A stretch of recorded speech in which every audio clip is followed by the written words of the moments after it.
So, welcome to the first episode of The Dreamer's Journey. Um, I'm so excited to start this. It's something that I've been wanting to do for a very long time now, and I guess I've just been afraid, been nervous about how to put this together. But um, listening to Gary Vee and him talk about his experience and his growth in terms of how he became the person and the persona that he is today, I learned to just go out and do it. Um, so the purpose of this show is basically to share my journey with you in achieving my dream. I'm going to talk a little bit more about my dream later on. You can always check out Vita Project or my partner's page and our other podcasts. Check out Vita Project or check out The Project. It's a podcast that has recently come out that me and my partner Rancis has started as well. And it talks a little bit more about my dream and what we're actually trying to do and achieve. It's also sharing the stories and the process of other dreamers, people who have made it or are in the process of trying to make it in achieving their dream, achieving the quality of life and the life that they envision for themselves. And the reason that I'm doing this is because it's a way to show or to inspire others in actually going for their dreams. One thing that my cousin had told me when I was little, that still rings in my head till today, is never give up on your dream. No matter what anybody tells you, don't give up on your dream. And I know we've all heard that before, but it was something that really like hit home in my heart. I've had so many dreams, and I've always felt to about recently that I've never finished or followed through. There are very few times that I felt that I followed through on something that I really, really, really wanted to achieve. Um, and I'm going to tell you guys about the story on how I started my process and in starting to pursue my dream. Um, the failures that came along with it, the failures that I'm going through currently, and the whirlwind of life, how life is part of that dream, how the lessons that we get from life, the relationships that we have, the failures that we endure, the people that come in and out of our lives, the the losses financially, the losses physically, the emotional, the nutritional, all of it, that whirlwind, how it comes together in making your dream come true. And I'm sure you guys have seen like the pursuit of happiness. The pursuit of happiness is basically what every human being goes through when they really try to pursue their dream. What every human being goes through, even if they have decided not to pursue a dream. But showing my process and being vulnerable with my process and the process of others will hopefully inspire you to go for your dream and go for what you believe and go for what you want in life. Um, Here's the thing. So, I was a teacher for 10 years in the New York City public school system. I was a teacher assistant for 5. I was a paraprofessional while I was going to school at William Patterson, and I would then became a teacher. During the years of my teaching, I fell in love with the ability to affect a child's life in a positive direction. It's something that I saw my parents do. My dad is a teacher, my mother is a teacher. In actuality, my whole family are a bunch of teachers. My aunt, my uncle, my aunt in Florida as well. And what this made me realize was that I have a unique skill with connecting with children at that time. I had a very unique skill of inspiring them. And I absolutely loved coaching basketball. It was what I did for 10 years, and it was the reason that I basically stayed because I was able to impact the lives of so many young men and women um, that took basketball and used it as a tool to be able to enhance their lives, their education, and just create some discipline and overall grit in their lives to overcome other obstacles. So I used to work with two gentlemen who were who are very smart individuals. And one day I was home sitting on I was sitting on the couch watching TV, and there was a commercial that came on. I believe I was watching the Giants game, and the commercial came on, and it was for XQ Super Schools. It was this commercial about reimagining education, redesigning what education would look like. Uh, so I came to this idea. I went on the website, I looked it up, and then I went the next day to these two gentlemen that I was working with, Conley and Martinez. And I told them, I was like, hey guys, I really think we should do this. I think this would be cool because we've always talked about education and what education should look like or what education needs. And we all know there's a big controversy in the United States about education and the direction that it's going. So at that time, we were in our school, we taught special education, and we were pretty innovative with the ideas that we brought to the classroom. So like, hey, let's see if we can bring these ideas on another scale, on a larger scale. Um, so then we started working on this project, and at that time, I was Rancis's client. Rancis was the owner of Vita Project, which I currently am the partner with him as well right now. And I'll tell you how we got to that part of the story. But basically, I invited Rancis too because Rancis and I always had deep philosophical conversations during our sessions where we would talk about education, where we would talk about life, and where we would talk about what inspires people and creates passion. And this was something that I believe that every child deserves an opportunity to get to discover their passion, to really believe and go for what they love. Um, so then we came together, we put this team together, and we started working on this proposal. And we spent 6 months working on this proposal. And it was a proposal for a $10 million grant to build our own high school. From here, we started working day in, day out, created videos, had discussions, created content. We basically created a business model from everything from governance to finance to architecture to implementation of bylaws to implementation of teacher schedules and student schedules and how the building would look like. Every single detail you can imagine, we built it. And we were doing well. We were getting a lot of recognition in the community of XQ Super Schools, the contest itself. And we got recognized and we made it to the final round, which I believe we were like fifth or sixth out of 250 teams in the United States. And we lost. uh, at that moment, it was disappointing for sure.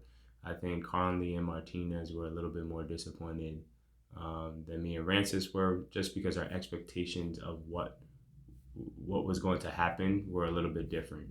Um, but I then proceeded to teach the following year, but I was miserable.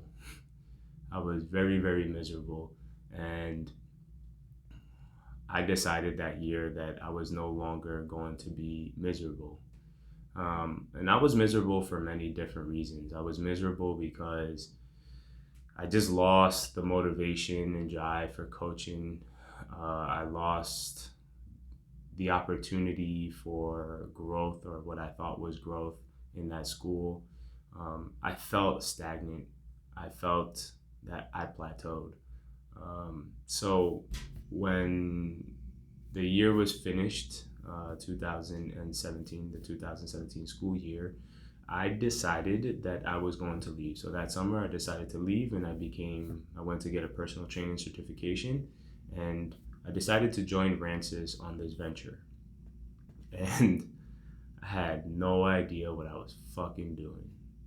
So I left a job where I was making anywhere from 70 to 85,000, depending on how much coaching I was doing for basketball, or how much after school I did in the school. But I was making a pretty decent amount of change. I left that to then make about 20 to 25,000, and I did it because here's the thing: I did not want to die regretting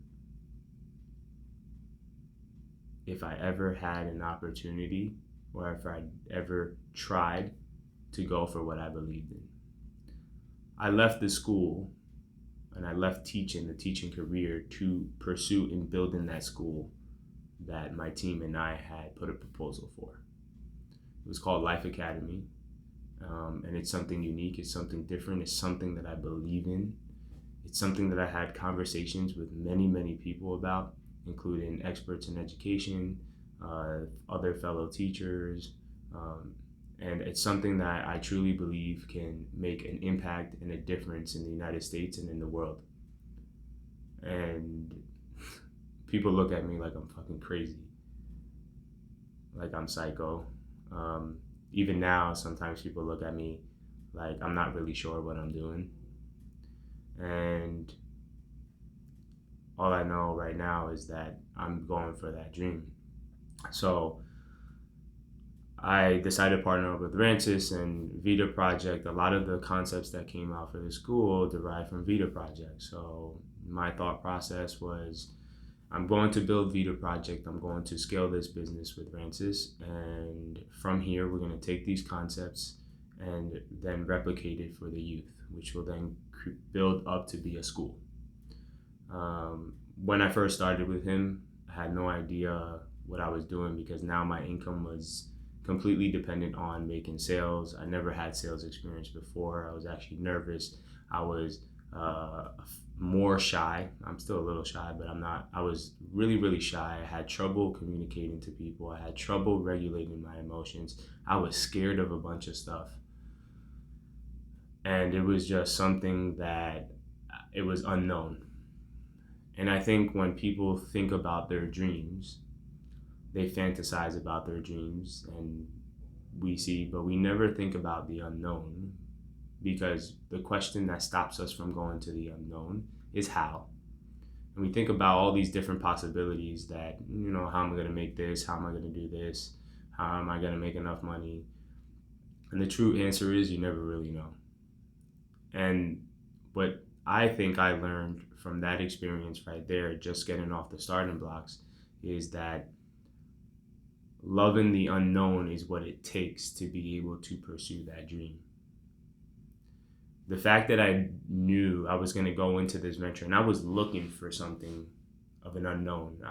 At that point, I also applied to the Air Force as an officer, intelligence officer, and I went through this whole candidacy and this whole process of trying to get accepted. I failed that exam before when I was like 22 years old, and then I went and I took it again when I decided that I was going to leave teaching and not really sure in which direction I wanted to go in. But I took that exam and I passed it. I went through the interview and I got accepted as an intelligence officer. That was going to give me a position where I was going to be making about $90,000, and I was going to be an officer in the Air Force. But at that time, I realized that I did it for the wrong reasons. I did it because I felt like it would impress people. I did it because I felt like it would impress women. I also was looking for something of an unknown. I was looking for something that I never experienced in my life. I always felt that I was safe, always taken care of by my parents, always had their financial support and their help and their guidance through everything, from even the work that I was doing at that time, teaching. So I decided that I was going to do something that was completely foreign to me, completely foreign to my family. My family was never got into entrepreneurship, so nobody can help me. And the only person that was on my team at that time was Rancis. So went in and I failed fucking hard the first year. I was working a part-time at this private school, which was keeping me afloat. And then after a year over there is when I decided to go full steam. And this is when I talk about, when I mentioned in the beginning, the whirlwind of life and how life pushes us to go into further unknowns and really grow, is a personal relationship that I had with a woman at that time. where it was super, super intense for me, super emotional. And Vita Project at that time was not growing.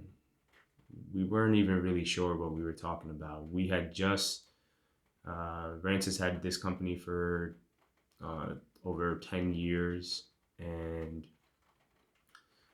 we took his mission statement and his vision statement and the core values and we ripped it up and we started from scratch. And we started building everything from scratch, from one class at a time. And we didn't have many clients. We were in a room of 350 square feet.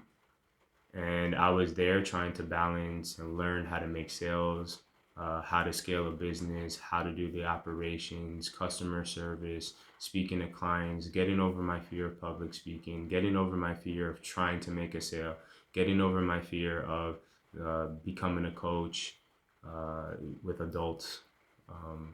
So this was all the process. At the same time, I was trying to have fun, do my dancing in salsa, have an intimate relationship with a woman, and it all fell apart. In December of 2018, it all fell apart. Everything that I knew broke to me, and it was because I was in love with a woman, and we just didn't work. But it was this time that I decided that I was not going to go back into my old patterns.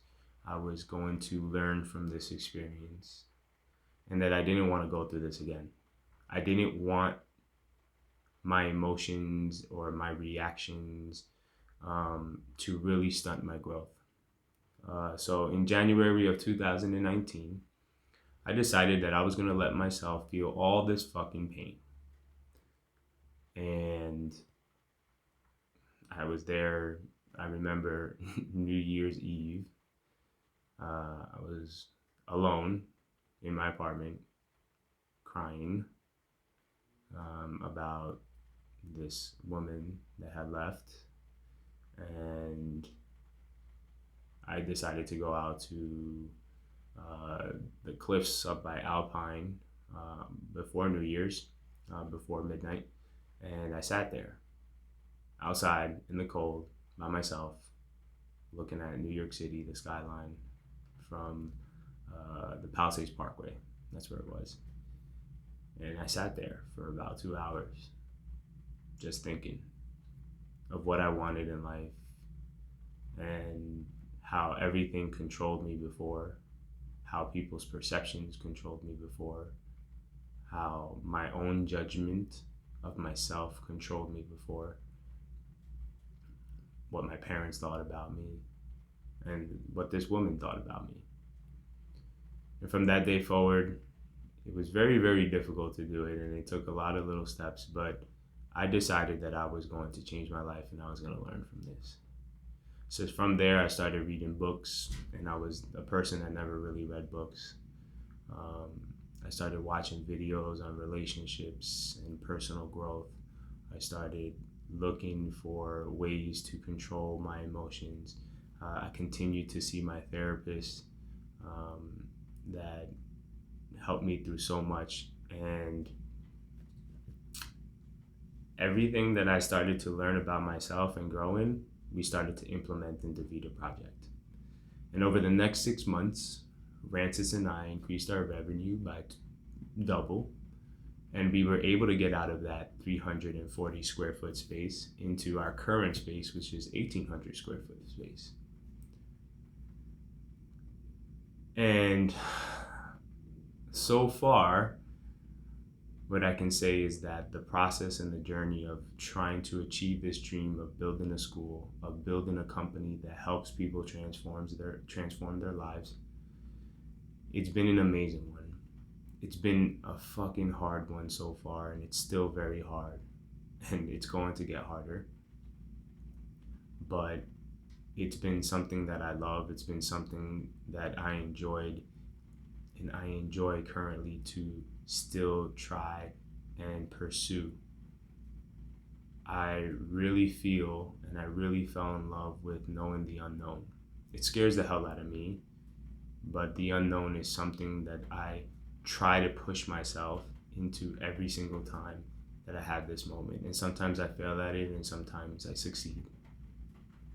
And what I want people to understand from this is that if you have people that support you, that love you, that care about you, and if you can start to let go of the judgment that you feel others have on you and that you have on yourself, you can go and you can go after your dream.